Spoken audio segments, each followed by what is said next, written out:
Welcome back to an out of work gobby gaffer. It's been a while. Although I have to say, my garden's looking absolutely pristine. And all those little jobs around the house I've been putting off for absolutely ages. Well, actually, no, I've not finished them all. But everybody loves a try, right? Anyway, I'm sure you're not the slightest bit interested in how my garden looks or how many holes I've drilled in my living room wall. Let's get back to the footy. I can hear you saying it.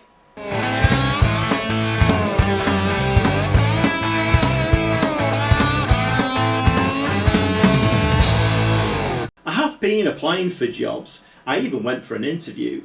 The problem is my lack of experience and also coaching badges and the lack of. Don't want to say it too loudly. And because of that, I made very little progress. That was until yesterday when the phone rang and the offer of a job interview. Where at, I hear you say? Well, it was down south, there's a little clue. So I jumped in the car and set off for a long journey down to... You'll have to wait and see. Well, I've finally arrived. It's been a long old drive, but the big reveal, it's Exeter City. So I'm off inside now, have a word with the chairman and see if he thinks I'm a good fit for his club. Wish me luck. What can I say? That went a lot better than I thought it was going to do. He's got a great vision for his club. He wants to get promoted this season. It's going to be a really big challenge, but I'm definitely up for it. Welcome to sunny Exeter. Although it's not that sunny at the moment, it's the middle of December. Yes, it's taken a while. Like I said, went for a few interviews, applied for quite a lot of jobs. Nobody seemed that interested. And then Exeter were on the phone, went for the interview. The chairman seemed quite impressed with what I'd done at 𝐄𝐩𝐢𝐬𝐬𝐿. So he offered me the job, and here I am. I had no hesitation in accepting the job. Shall we have a little look at the job offer? Exeter City have offered you a 2-year contract on £850 a week to take the managerial job at St James Park, believing you to be the ideal person to replace ex-manager 𝐄𝐩𝐢𝐬𝐬𝐿. I have a transfer budget of £300,000 and a wage budget of £40,000. The club vision: develop players using the club's youth system, work within the wage budget, end of the current season, 𝐶𝐈Bet League 2 win promotion. It's going to be quite a tall order, this one. I'll show you the league position and schedule shortly.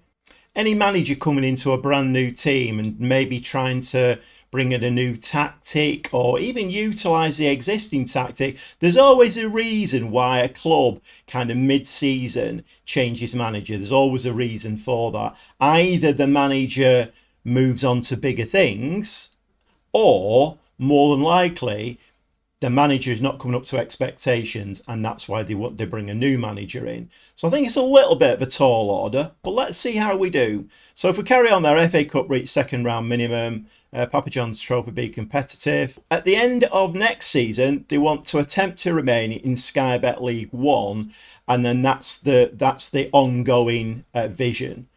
So it's, you know, the fact that he wants promotion this season, very forward thinking, total opposite to my previous club. I'm really looking forward to the challenge. Let's see what we can do. So as I say, I have now been appointed. It's my first day in the job, first day in the new manager's office. And the breaking news of the day: Exeter have today confirmed the appointment of Gobby Gaffer as the club's new manager. Gaffer arrives with a record of 59 wins, 24 draws, 27 defeats in his career. He's also won a league title. His first game in charge will be against Accrington in the FA Cup on the 20th of the 12th, which is only a couple of days away now. He replaces previous manager 𝐿𝐻𝐲𝐻𝐿𝐬𝐿. Let's have a little look around the club, shall we? Exeter City were founded in 1901. Their nickname is the Grecians. We're a professional outfit, which is very important. Glad about that. Although we should be in 𝐶𝐈Bet League 2. We play at St James's Park, and it has a capacity of around about 8,000, just over 8,000. The finances of a club are very important. Quite interesting here as well. Just have a quick look at those. So we have a bank balance of 402,000, nearly 403,000. Transfer budget is 308,000. The wage budget, interestingly, is 40,000. We're only spending 25,000 of that currently. So something is not quite right here. I'm not sure why we haven't used that excess wage budget. If we just delve a little bit into the transfer history and just see what's been happening here. So there's been a little bit of outward transfer activity, not a huge amount, but incoming 4 players, all on free transfers. Seems rather strange to have that 15,000 sat there in the wage pot not being used, but great for me. Better than it being the other way and having no money to spend. At least I can strengthen the team and put some of my plans into progress more or less straight away. The transfer window's only about 2 weeks away. As I say, it's my first day, so I've not really had a chance to have too much of an in-depth chat with the squad. But just let's just have a quick look at the squad depth. I find this quite interesting. The rules for this league are a minimum of 8 players trained by Exeter or trained in England for 3 years before the 21st birthday. We've got 14, so we're well over there, which that's no problem there. But then we go into the interesting numbers. A maximum squad of 22 players, we've only got 14. There are some under 21s in there. Whether they're up to the job, we'll have to see.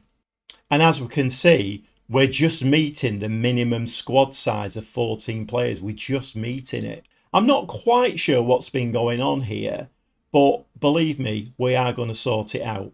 The contract status here, being in Sky Bet League 2, is quite different to 𝐄𝐩𝐢𝐬𝐬𝐿, where when we got promoted to the National League, it did change slightly.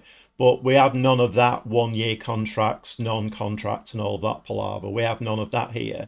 If we just have a little bit of a look at the contract situation. So as we can see, about 50% of the squad, the contracts run out next summer, and the other half of the squad run out the year afterwards. So at least half the squad we've got till 2025. As we've seen before, the player happiness and morale status is really important to the way the team plays. So this is showing us the morale of the Exeter team as it stands. Reasonable, you know, half the team are looking superb or excellent morale wise, so that's something that we can it's a good base to start from. However, managerial support not great, and this could be the crux of the problem here. So team cohesion, very good. Club atmosphere, very good. Managerial support, poor. That needs to change very, very quickly. So of course, we're coming into a brand new club, and the big question is, whereabouts in the league are they? We're 16th in the league with 25 points.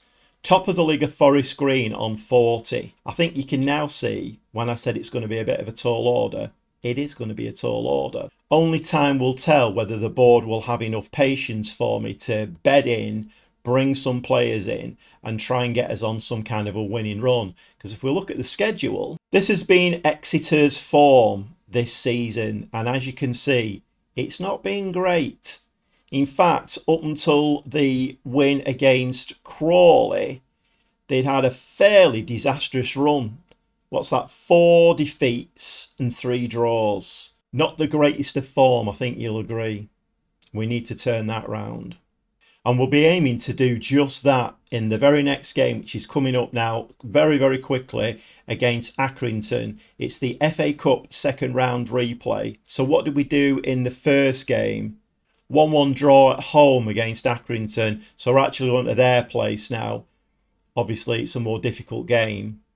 Let's see if we can turn that round, shall we? And then we have a game against Leyton Orient away. And Leyton Orient are 5th in the league. They're in the playoff place at the moment. So that's not going to be an easy game. I'm guessing with the chairman wanting automatic promotion this season, that's been his agenda right from the beginning of the season. However, if we look at the media prediction, I mean, this is now in December, having had the fairly disastrous run of form that they've had.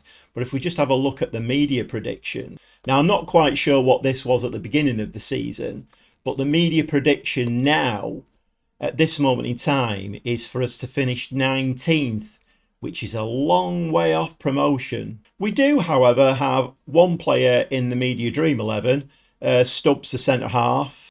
And also, if I have a look down the key players, we have to look a fair way down.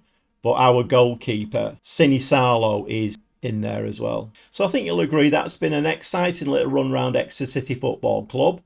We've had a little look at various little areas. We'll obviously get to a lot of that in a lot more depth very soon. But I do have a game coming up tomorrow now.